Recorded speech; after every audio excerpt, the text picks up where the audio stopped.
Anima تکونوا، تم جہاں کہیں پر بھی ہو، یدرککم الموت، موت تمہیں آ کر رہے گی، وَلَوْ كُنْتُمْ فِي بُرُوجٍ مُشَيَّدَةٍ، چاہے تم اپنے آپ کو مضبوط قلعوں میں بھی بند کر لو نا، موت وہاں بھی تمہیں آ جائے گی، موت سے کوئی بھاگ نہیں سکتا۔ یعنی دنیاوی طور پہ کوئی شخص مضبوط قلعے میں آ جائے کہ مجھے کو مارنے کے لیے اندر نہیں آئے گا، سر باہر سے تو اندر آنے کی ضرورت نہیں ہے، اندر جو کچھ آپ کے اندر ہے وہ آپ کو مارنے کے لیے کافی ہے۔ Heart failure, kidney failure, cancer, کوئی بھی بیماری لگ سکتی ہے۔ باہر کی ٹریفک کو تو کسی حد تک آپ مینج کر سکتے ہیں، لیکن جو اندر چل رہا ہے وہ تو اتنا کمپلیکس نظام ہے کہ ذرا سی بھی آپ کی صرف جو سیلز کی خلیوں کی ڈسٹریبیوشن ذرا سی بھی ڈسٹرب ہو جائے کینسر بن جاتا ہے۔ اس کے اوپر کسی کا کنٹرول ہے؟ کتنی ینگ ڈیتھس آپ آئے دن سنتے رہتے ہیں۔ 25 سال کا لڑکا تھا جی، 30 سال کا لڑکا تھا جی، ہارٹ فیلئر سے مر گیا جی۔ یہ بھی جو عفنان بھائی بتا رہے تھے ان کے دوست، سحری کر کے سوئے ہیں، اٹھے ہی نہیں ہے، 27-28 سال عمر ہے۔ تو وہ اللہ تعالیٰ نے ہر شخص کو جو ٹائم دیا ہے وہ، لہذا جس طرح اللہ کو ایک ماننا ضروری ہے نا، اور اس میں کوئی شک نہیں ہے ایک ایمان والے شخص کے لیے، اس طرح بالکل اس طرح یہ ماننا ضروری ہے کہ جو رات باہر ہے قبر کی وہ اندر نہیں ہے، اور جو اندر ہے وہ باہر نہیں ہو سکتی۔ ایک لمحے، قرآن میں کئی جگہ یہ ٹاپک ہے کہ جب موت آئے گی ایک لمحے نہ آگے ہوگی نہ پیچھے۔ پھر سورہ آل عمران کے کانٹیکسٹ میں تو اللہ تعالیٰ نے یہاں تک فرمایا، جب منافقین نے کہا نا کہ ہم نے اپنے بھائیوں سے کہا تھا کہ غزوہ احد میں نہ جاؤ، نہ یہ جاتے اور نہ یہ قتل ہوتے، تو اللہ تعالیٰ نے فرمایا اس طریقے سے کوئی موت ٹال سکتا ہے؟ تم لوگ بھی جو اپنے گھروں میں بیٹھے ہوئے ہو نا، اور تمہاری جان بخشی ہو گئی ہے، تم یہ سمجھ رہے ہو کہ قتال میں نہ جانے کی وجہ سے تم بچ گئے ہو، اگر تمہاری موت بھی اللہ نے مقدر کی ہوتی تو تم خود بخود اپنی مقتل گاہوں کی طرف کھینچے چلے آتے۔ اور اس کو سپورٹیو حدیث ہے صحیح مسلم کی، نبی علیہ السلام نے غزوہ بدر سے ایک دن پہلے زمین پہ لکیریں کھینچی تھی، کل یہاں پہ ابو جہل کی لاش پڑی ہوگی، کل یہاں پہ عتبہ کی لاش پڑی ہوئی ہوگی، اور صحابہ کرام کہتے ہیں اللہ کی قسم اگلے دن ہم نے ان کی لاشیں ایگزیکٹ انہی جگہوں پہ دیکھی، یعنی اللہ تعالیٰ نے اپنے نبی کو وحی کے ذریعے بتا دیا تھا کل یہاں پہ لاشیں پڑی ہوں گی، تو وہ اللہ نے ان کا موت کا وقت مقرر کیا ہوا تھا، اور نبی علیہ السلام کو بتا دیا، آپ نے اپنی امت تک وہ پیغام پہنچا دیا۔ یہاں پہ اگر کوئی کہتا بھی ہے نا جی کہ جی وہ جی جڑی رات قبر چاہیے وہ باہر نہیں، جڑی باہر ہے وہ اندر نہیں ہے، یہ اکثر وہ بدماش گنڈے اور ڈان کہہ رہے ہوتے ہیں جو قاتلانہ حملے میں اپنے دوسرے جو مقابل ڈانوں سے بچ جاتے ہیں نا، تو پھر وہ کہتے ہیں او جی جڑی لہی ہے نا جی وہ تو پوری کرنی ہے نا جی، انج تے نہیں کو مار سکتا۔ پھر ساتھ یہ بھی جملہ بولیں گے کہ جی وہ جو ہے نا مارنے والے سے بچانے والا جو ہے وہ ذات بڑی ہے، او بھائی مارنے والے بھی اللہ کی ذات ہے، بچانے والی بھی اللہ کی، کوئی بڑی نکی نہیں ہے، ایک کی ذات ہے جو مارتی بھی ہے بچاتی بھی ہے۔ لیکن ظاہر ہے وہ اس کانٹیکسٹ میں کہہ رہے ہوتے ہیں کہ کوئی شخص کسی کو نہیں مار سکتا، تو بالکل ٹھیک ہے۔ اب اس کے بعد ہونا تو چاہیے اس کی بقیہ کی زندگی پھر دین کے مطابق گزرے۔ بقیہ یہ ہوتا ہے کہ وہ پھر 4-5 گنڈے اور اکٹھے کر کے اپنا بدلہ اتارتا ہے اپنے مخالف سے، یہ رزلٹ نکالتا ہے اس سے۔ حالانکہ جو یہ شخص کہہ رہا ہے کہ جی جو رات قبر میں وہ باہر نہیں اور جو باہر ہے وہ اندر نہیں، اس کے بعد پھر اس کی زندگی چینج ہونی چاہیے نا، اسے اپنی موت اتنی سامنے دیکھ کے اسے اپنی آخرت کی تیاری کرنی چاہیے نا۔ لیکن وہ سورۃ الانعام میں ہے، اللہ تعالیٰ نے تو اس سے بھی بڑی بات کی ہے کہ جو نافرمان لوگ ہیں نا، اگر ہم انہیں دنیا میں دوبارہ بھی بھیج دیں نا تب بھی یہی کام کریں گے۔ یہ ہم نے سر خود دیکھا ہے، یہ آبزرو کیا ہے۔ میرے اپنے آفس کے کولیگ ایک دفعہ کراچی سے فلائٹ لے کے تو وہ آ رہے تھے اسلام آباد، تو راستے میں کافی زیادہ موسم خراب ہو گیا، تو اور آپ کو پتہ ہے جب موسم خراب ہوتا ہے تو جہاز تو پھر ایک کٹی پتنگ کی طرح ہے نا، تیز ہوا کے اندر اس کو آپ لینڈ نہیں کروا سکتے، اور اڑے گا بھی تو کتنی دیر اڑے گا، ایسی جگہ لے کے جانا پڑے گا جہاں پہ موسم ٹھیک ہو، اور ادھر پہنچنے سے پہلے اگر فیول ختم ہو گیا پھر تو جا کے وہ جنت یا جہنم میں ہی لینڈ کرے گا، دنیا میں نہیں لینڈ کر سکتا۔ تو وہ کہتے ہیں کہ جی بس جو لینڈنگ سے تھوڑی دیر پہلے ہی موسم خراب ہو گیا تو وہ پھر جہاز دوبارہ اٹھا لیا اس نے پائلٹ نے، لیکن وہ جہاز قابو میں نہیں آ رہا تھا. اور آپ کو پتہ ہے وہ پھر اچانک جو ہے نا کافی زیادہ گہرائی پہ وہ نیچے آتا ہے جہاز، یعنی ہوا میں اگر وہ سپوز تقریباً یہ 747 تو 10 کلومیٹر ہائٹ تک اڑتا ہے، تو وہ ایک کلومیٹر ایک سیکنڈ میں ایک دم نیچے آتا ہے. وہ جب ایک دم نیچے آتا ہے نا تو وہ ظاہر ہے کہ اگر آپ نے سیٹ بیلٹ نہیں باندھی تو آپ جا کے تو جہاز کی چھت سے جا کے لگیں گے، تو وہ بیلٹ پہلے بندھوا لیتے ہیں. اور پھر وہ اتنی زور سے کانپتا ہے، یہ تو میں نے خود بھی چائنا کی فلائٹ میں ایئر پاکٹس آتی ہیں پاکستان سے چائنا جاتے ہوئے، اتنی زور سے کانپتا ہے وہ جہاز کہ لگتا ہے کہ وہ یہ ابھی ٹوٹ جائے گا، ٹکڑے ٹکڑے ہو جائے گا. کیونکہ وہ ویسے تو انہوں نے ظاہر ہے وہ ہمارے علماء کرام نے تو نہیں بنایا ہوا کہ ناخالص ہو، وہ یعنی بڑا صحیح ڈیزائن کیا ہوتا ہے انجینئرز نے، اور اس کے اندر پوری ایک شاک ابزارو کرنے کی صلاحیت ہوتی ہے. وہ ہلتا بھی رہنا، وہ ٹوٹتا نہیں ہے، اس میں کافی ٹرسز لگا کے لچک موجود ہوتی ہے.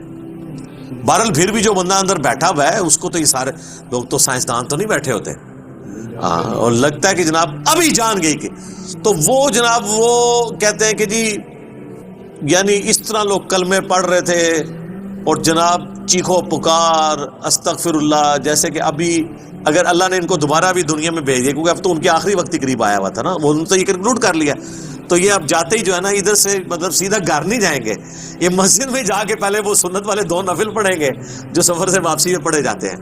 اور جتنی بے پردہ عورتیں اتریں گی یہ اتر کے اب جا کے پردہ یعنی وہ بلکہ یہ جہاز میں بیٹھی ہوں گی اور موبائل پہ کہیں گی کہ جی برقع جو ہے خرید کے لے کے آؤ، ادو تک میں لینا ہی نہیں جہاز تو جدو تک کہ منو کو برقع نہیں دے گا. ٹھیک ہے نا جی. اور جو ہے نا وہ نماز کا ٹائم ہوا ہے تو وہ جہاز میں پہلے نماز پڑھیں گے تب نیچے اتریں گے، لیکن ایسا کوئی نہیں ہوتا. اس ٹائم چیخیں ہوتی ہیں اور لگتا ہے کہ جناب گئے کہ گئے. تو وہ کہتے ہیں خیر وہ سٹیبل ہوا، وہ سیالکوٹ لے گئے اس جہاز کو، تو وہ جب اتارا تو جناب اب لوگ چیخو پکار کر رہے ہیں جی ہمیں جہاز سے باہر نکالیں، لیکن جہاز کا تو اصول ہے، وہ کہتے ہیں نہیں جی جدھر کی سواری ہے وہی اتاریں گے، تھوڑی دیر ریسٹ کریں گے، جب موسم ٹھیک ہو تو دوبارہ اڑیں گے. اب جو موت سامنے دیکھ کے ایک بار تازہ لینڈ کیا ہو، وہ کہتا ہے جی جناب تو وہ بتا رہے تھے کہ جہاز میں جناب انہوں نے منتیں کی. اب لاہور کی سواریاں تھیں جو وہ بھی کہہ رہی ہیں کہ جی آپ ہمیں یہاں پہ ہی اتار دیں، اسلام آباد پشاور کی سواریاں بھی تھی، وہ کہہ رہی تھی سیالکوٹ سے جناب ہم، کئی لوگوں نے کہا اسی پیدل چلے جائیں گے جناب، سانو لاؤ ہوئے تھے جہاز تو لاؤ تلے. ٹھیک ہے تو وہ لیکن ان کا ایک اصول ہوتا ہے، وہ انہوں نے یہ چیک کیا کہ بھی جو سیالکوٹ کے یا قریبی علاقوں ان کو تو اجازت دے دی، لیکن دور ان کو کہا نہیں جناب آپ کو چھوڑ کے آئیں. وہ کہتے ہیں جناب مہربانی کرو سانو چھوڑ کے نہ ہو. تو اس طرح موت کا یعنی روب طاری ہوا ہوتا ہے. تو یہ یعنی بات کرنا آسان ہے، جب موت سامنے آتی ہے نا بڑے بڑے لوگ، اور یہ سورۃ النام میں جو اللہ تعالیٰ نے فرمایا نا کہ ہم انہیں دنیا میں دوبارہ بھیج دیں یہی کام کریں گے، تو یہ کرنا شروع ہو جاتے ہیں. میں خود اسلام آباد میں پشاور موڑ جو ہے نا G8 مرکز، اسے پشاور موڑ بھی کہتے ہیں، جس طرح G9 مرکز اسلام آباد میں اسے کراچی کمپنی کہتے ہیں. تو ادھر میں ایک دفعہ ایک ٹیکسی میں نے لی، تو وہ ٹیکسی والے سے میری ڈسکشن شروع ہوئی، تو وہ کہنے لگا جی مجھے تو اللہ تعالیٰ نے نئی زندگی دی ہے. کہتا ہے جی میں ادھر ہی کھڑا ہوا تھا تو پیچھے سے ایک بڑا ٹریلا آ کے چڑھ گیا. یہ ٹریلے آپ کو پتہ ہے کس سپیڈ پہ چل رہے ہوتے ہیں، یہ بڑے بڑے جو وہ ڈیمپرز جن کو ڈیمپر کہتے ہیں. اور کہتا ہے جی میں تو گھر والے بھی آ کے بس سارے رشتہ دار کے کر کے مل کے جا رہے تھے. شفا انٹرنیشنل میں وہ کئی ہفتے تک وینٹیلیٹر کے اوپر رہا. وینٹیلیٹر پہ اس طرح کے جو لوگ ہیں بہت کم ہی ہوتا ہے کہ واپس آئیں. پھر آہستہ آہستہ ریکوری ہو گئی، یعنی وہ تو موت کے منہ سے بلکہ نئی زندگی لے کے واپس آیا. تو میں نے اس سے پہلا سوال یہ کیا کہ اب تم مطلب زندگی کیسے گزار رہے ہو، نماز پڑھتے ہو، مسلمان ہو؟ کہتے جی ٹائم لگ جاتے پڑھ لیتی ہے. تو میں نے کہا صدق اللہ العظیم، اللہ نے سچ فرمایا، اگر ہم انہیں دنیا میں دوبارہ بھی بھیج دینا پھر یہ وہی کام کریں گے جو یہ کرتے رہے. تو اتنا قریب سے بھی موت کو دیکھ کر لوگ جو ہے نا وہ پھر بھی یہ باز نہیں آتے اپنے ہاتھوں سے. موت بہت بڑی حقیقت ہے، کاش اس پہ ہمارا ایمان بھی اس لیول کا ہو تو پھر انسان کا قبلہ درست رہتا ہے. آپ دیکھیں سورہ البقرہ کے سٹارٹ میں اللہ تعالیٰ نے جو ذکر کیا ہے اہل ایمان کا، اس میں کیا فرمایا؟ والذین یؤمنون بما انزل الیک، وہ ایمان لاتے ہیں جو اے نبی تمہاری طرف نازل ہوا، وما انزل من قبلک، اور جو نازل ہوا تم سے پہلے، اس پہ ایمان رکھتے ہیں. وبالآخرۃ ہم یوقنون، اور آخرت پہ یقین رکھتے ہیں. آخرت کے لیے ایمان کا لفظ بھی کافی نہیں، اللہ نے سمجھا یقین، کیونکہ قبلہ تبھی درست ہوتا ہے جب انسان کو یہ پتا ہو کہ میں نے مر کے کسی کے حضور اکاؤنٹیبل ہونا ہے، جواب دہ ہونا ہے. آج یہ جتنے لوگ کہتے ہیں نا جی جو قبر سے باہر رات ہے وہ اندر نہیں، جو اندر ہے وہ باہر نہیں ہے، یہ صرف ان کی منہ شگافی ہے. واقعی اگر ان کا یقین ہو تو آرام خوریاں کر رہے ہوں، لوگوں کا مال لاحق طریقے سے ہڑپ کر رہے ہوں، اللہ تعالیٰ کے حقوق کو پامال کر رہے ہوں، ماں باپ کے ساتھ بے سلوکی والا معاملہ کر رہے ہوں، بیوی بچوں پہ ظلم کر رہے ہوں، بہن بھائیوں کی جائیداد دبا رہے ہوں، معاشرے کے لیے ناسور بنے ہوئے ہوں، ایسے لوگ نہیں، پھر تو ان کو بالکل سیدھا ہو جانا چاہیے. تو بات کہاں سے شروع ہوئی تھی کہ اللہ تعالیٰ فرما رہا ہے کہ تم اپنے آپ کو مضبوط قلعوں میں بھی بند کر لو نا، تب بھی موت تمہیں آ کر رہنی ہے. موت کو کوئی ٹال نہیں سکتا، کیونکہ موت تو اللہ تعالیٰ نے بھیجنی ہے. اللہ کے پاس تو کروڑوں آپشنز ہیں. ایگزٹس تو ہر شخص کا اس دنیا سے لکھا ہے، خواہ ایئر کریش میں ہو، چاہے ہارٹ فیلئر سے ہو، خواہ کسی شیر کے پیٹ میں جا کے ہو، خواہ کڈنی فیلئر سے ہو، خواہ کسی روڈ ایکسیڈنٹ میں ہو، ہر بندے نے دنیا سے جانا ہے اور وہ طے ہے، اس سے آگے پیچھے نہیں ہوگا. البتہ جو قاتل کو ہم سزا دیتے ہیں اس لیے کہ قاتل جو ہوتا ہے اس کو اللہ تعالیٰ نے یہ کام کرنے سے منع کیا ہوا ہے، وہ اس کی وجہ سے اسے سزا دی جاتی ہے، اس وجہ سے نہیں کہ وقت سے پہلے اسے قتل کر اس نے مار دیا، کیونکہ اس نے مارا اپنی ویل سے ہے، نافرمان، اس کی تو موت آنی تھی. اور اللہ تعالیٰ کو تو اپنے علم سے یہ بھی پتا ہے کہ کس نے کیا کرنا ہے، لیکن اللہ نے کسی کو پابند نہیں اپنے علم کا کیا کہ تو نے یہ کرنا ہے، بلکہ اللہ نے مستقبل کو فورسی خود ہی کیا ہوا ہے. جس طرح ایک استاد جب کسی نالائق شاگرد کو پیپروں سے ایک ہفتہ پہلے کہتا ہے کہ پتر تو فیل ہو جانا ہے، اور وہ فیل ہو بھی جائے، تو اس استاد کو آگے نہیں گلا کر سکتا ہے وہ اسٹوڈنٹ کے، سر جی تہاڈی زبان بڑی کالی ہے، تسی کیا سی تاں میں فیل ہویا، میں نے بڑی محنت کی تھی. نہیں، تو اللہ تعالیٰ کو تو ڈیوائن علم بڑا کامل ہے، وہ مستقبل کے بارے میں فورس ہی کرتا ہے. اب رہا یہ معاملہ کہ اللہ نے ہمیں اس آزمائش میں ڈالا کیوں ہے، تو وہ اللہ نے اس کو بیان کر دیا. لا یسأل عما یفعل، اللہ کو کوئی نہیں پوچھ سکتا کہ اس نے یہ کیوں کیا. وہم یسألون، اور اللہ ہر ایک کو پوچھے گا. تو ابھی تو فی الوقت اللہ نے جس امتحان میں ڈالا ہے اس میں آپ نے گیون سرکمسٹانسز میں پرفارم کرنے کی کوشش کرنی. ہماری ایک اکیڈمی کے بڑے قریبی ہمارے ممبر عمر بھائی فوت ہو گئے آلموسٹ 37 ایئرس کی ایج میں، اللہ تعالیٰ ان کی مغفرت کرے. اور ماشاءاللہ انہوں نے اپنی ینگ ایج کے اندر اپنے عقیدہ توحید کی اصلاح کی، اپنے گھر والوں تک اصلاح پہنچائی، اپنے والدین تک پہنچائی. خوش قسمت ہوتے ہیں وہ لوگ جو جوانی میں خود بھی توبہ کرتے ہیں اور اپنے بوڑھے 70-80 سال کے ماں باپ جو روایتی دین کو، قبر پرستی کے دین کو لے کے چل رہے ہوں، بزرگ بابوں کے دین کو، ان کو بھی وہ اپنے ساتھ اس رائے حق پہ لانے میں کامیاب ہو جائیں، یہ نصیب والوں کا حصہ. تو ان میں سے ایک ہمارے وہ عمر بھائی بھی تھے. ان کا جنازہ بھی آپ کو پتہ ہے میں نے پڑھایا تھا.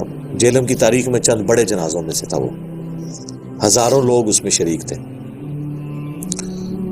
تو ان کی اچانک ڈیتھ ہوئی ہارٹ فیلئر سے. ینگ ایج میں اگر کسی کو ہارٹ اٹیک ہو تو یہ چانس ہوتے ہیں کہ اس کا ہارٹ فیل ہو جائے گا، کیونکہ ہارٹ ریئیکٹ کرتا ہے. بوڑھا بندہ پھر بھی سروائیو کر جاتا ہے. تو مجھے صحیح طرح یاد ہے کہ وہ ان کا ہارٹ فیل ہونے سے کچھ عرصہ پہلے کی بات ہے، 2017 میں جب میرے پہ پہلی دفعہ مرڈر اٹیمپٹ ہوئی 28 اکتوبر کو، اور اس میں میرا کافی خون بھی ضائع ہوا، کافی زیادہ زخم آیا، آپ لوگوں کو پتہ ہے. تو اس کے بعد میں عمر بھائی کے پاس ایک دفعہ گیا، ان کے شاپ پہ، ان کی فرنیچر کا بہت بڑا کاروبار ہے جیلم میں. تو میں نے گپ شپ شروع ہوئی تو مجھے کہتے ہیں علی بھائی میں چاہ رہا ہوں آپ کے لیے نا کوئی باڈی گارڈ رکھ دیتے ہیں، تو میں اس کی پیمنٹ کر دیا کروں گا. تو میں نے ان کو کہا کہ میرے بھائی آپ کا ابھی تک یہ یقین کامل نہیں ہوا کہ موت کو کوئی ٹال نہیں سکتا. تو پھر میں نے ان کو یہی آیات کوٹ کی تھی کہ اپنے آپ کو مضبوط، اینما تکونوا یدرککم الموت ولو کنتم فی بروج مشیدہ، تم جہاں کہیں بھی ہو موت تمہیں آ کے دبوچ لے گی، خواہ اپنے آپ کو مضبوط قلعوں میں بھی بند کر لو۔ تو میں نے ان کو بھی یہ بات سمجھائی، میں نے کہا میرے بھائی باہر کی ٹریفک کو تو آپ کنٹرول کر سکتے ہیں، کسی حملہ آور کو تو آپ روک سکتے ہیں، اندر جو اتنی کمپلیکس ٹریفک ہے، روزانہ میرا دل 1,00,000 دفعہ دھڑک کر 10,000 لیٹر خون پمپ کرتا ہے میری نسوں میں، اس ٹریفک کو کون کنٹرول کر سکتے ہیں؟ 25 دفعہ ڈریسز کرتے ہیں روزانہ میرے گردے، یہ کام کرنا چھوڑ دیں، اس کو کون کنٹرول کر سکتا ہے؟ 23,000 دفعہ آلموسٹ پھیپڑے سانس اندر کرتے ہیں، اتنی دفعہ باہر کرتے ہیں۔ اب تو یہ کورونا کی وجہ سے لوگوں کو پوچھے نظر ان کو سانس لینا کتنا مشکل ہو رہا ہے، ریکوری ہوتے بھی کئی مہینے لگتے ہیں۔ یہ سانس ہمیں خود لینا پڑ جائے نا یاد کر کے، ایک دن نہیں آپ سانس لے سکتے۔ 12,000 دفعہ ہماری یہ پلکیں جھپکتی ہیں، اور یہ اگر آپ کو روزانہ یوں کرنی پڑ جائیں تو بس پھر آپ کوئی اور کام نہیں کریں گے، یہی کرتے رہیں گے۔ تو یہ سب کچھ میری مرضی کے بغیر اللہ تعالیٰ یہ سارے معاملات کو لے کے چل رہا ہوتا ہے۔ تو ہم باہر کی ٹریفک کو تو شاید مینج کر لیں کسی حد تک، وہ بھی کنفرم نہیں ہوتا۔ کئی بار روڈ ایکسیڈنٹ میں آپ دیکھتے ہیں لوگ اپنی جگہ پہ صحیح سائڈ پہ جا رہے ہوتے ہیں، مخالف سمت سے کوئی گاڑی آتی ہے، اس کا ٹائر پھٹتا ہے، وہ لڑکتی ہوئی دوسری طرف آ کے 4-5 بندے نیچے دے دیتی ہے، ان کا تو کوئی قصور نہیں ہے، وہ تو ہوتے ہی دوسری۔ یہ تو میں نے خود اس طرح کے ایکسیڈنٹس اپنی آنکھوں سے بھی دیکھے، تو پتہ ہی نہیں چلتا۔ تو باہر کی ٹریفک کو آپ کسی حد تک مینج کر لیں گے، لیکن اندر کی ٹریفک کو تو کوئی بھی نہیں کر سکتا۔ اور دیکھیں کچھ عرصے کے بعد ان کی اندر کی ٹریفک ہی فیل ہوئی اور دنیا سے چلے گئے۔ اللہ تعالیٰ ان کی مغفرت کرے، انہیں نئے کاموں کا اجر دے، ان کی برائیوں سے درگزر کرے، اور ہمیں بھی اپنی موت سے پہلے پہلے قبر و آخرت کی تیاری کرنے کی توفیق عطا فرمائے۔ اللہم من احییتہ منا فاحیہ علی الاسلام ومن توفیتہ منا فتوفہ علی الایمان، آمین۔